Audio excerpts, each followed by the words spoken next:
Libur perayaan Natal dan Tahun Baru dimanfaatkan umat Katolik untuk berwisata religi. Gereja Katedral Santo Petrus Bandung dan Pertapaan Biara Karmel di Lembang kerap menjadi tujuan.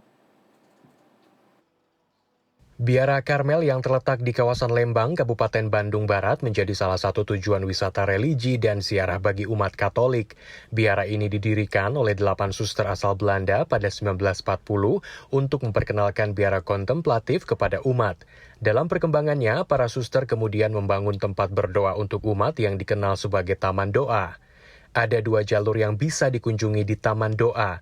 Jalur pertama adalah jalur Jalan Salib yang memiliki 14 perhentian sebagai tempat devosi umat untuk mengenang peristiwa sengsara dan wafat Yesus Kristus. Jalur lainnya adalah jalur menuju Gua Maria. Di lokasi inilah umat Katolik bisa berdoa dengan hikmat dan tenang serta memohon bantuan bersama Bunda Maria. Area lain yang bisa dikunjungi di Pertapaan Biara Karmel adalah kapel yang digunakan untuk misa, serta galeri rohani yang menjelaskan mengenai sejarah Biara Karmel, serta kisah hidup dan relikwi Santa Teresia dari Lisieux yang menjadi teladan bagi umat. Saya sering mengumpamakan kalau kamu baca buku, kalau bukunya kamu baca dalam suasana yang gelap, kan susah dibaca ya. Tapi bukunya ada nggak? Ada. Hanya kitanya yang sulit membaca buku itu. Nah, artinya mungkin ada situasi tertentu ketika umat Katolik, termasuk saya juga, itu kesulitan untuk berjumpa dengan Tuhan, untuk mengenali, mendengarkan kehendak Allah, maka kita butuh sarana untuk bisa membantu kita mengenali kehendak Allah itu. Dan ini salah satu sarananya, salah satu tempatnya. Maka banyak peziarah dari Bandung, Jakarta, dari mana-mana datang ke sini untuk berdoa. Dan memang banyak kesaksian, banyak permohonan terkabul di tempat ini. Pada masa libur panjang Natal dan Tahun Baru, Biara Karmel ramai dikunjungi. Rata-rata lebih dari 500 umat datang untuk berziarah dan berdoa setiap hari di lokasi yang buka sejak pukul 7:30 pagi hingga pukul 7 malam. Yang pasti kan juga kita membutuhkan waktu saat-saat hening ya. Di dalam rutinitas kami, apalagi kami tinggal di Bekasi dengan rutinitas yang keramaian seperti itu, kami butuh waktu untuk ada waktu kontemplasi ya. Kami merefleksikan apa yang sudah kami lalui di tahun 2024 ini dan kami berharap di tahun 2025 kami boleh mempersiapkan batin kami juga dengan baik. Gitu. Karena kalau berdoa di sini lebih khusyuk aja gitu, sama suasananya lebih enak aja. Adem, vibes-nya sih suka di sini gitu. Emang sering kesini atau gimana ya? Sering kesini.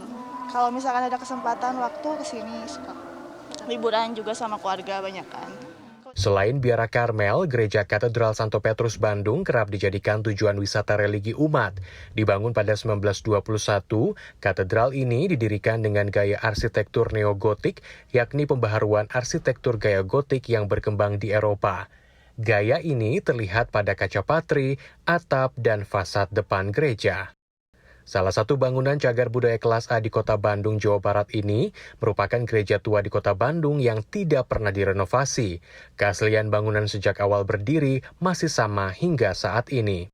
Ya, salah satu yang kemudian kita bisa lihat ketika melakukan kunjungan religi di Gereja Katedral Santo Petrus ini adalah keberadaan orgel atau alat musik yang berada tepat di atas saya. Jadi kalau di kota Bandung ini atau di wilayah Bandung hanya ada 3, satu di gereja di kawasan Cibunut, kemudian juga di Battle, dan satunya ini di Gereja Katedral Santo Petrus. Jelang misa biasanya orgel ini dimainkan di Gereja Katedral Santo Petrus ini.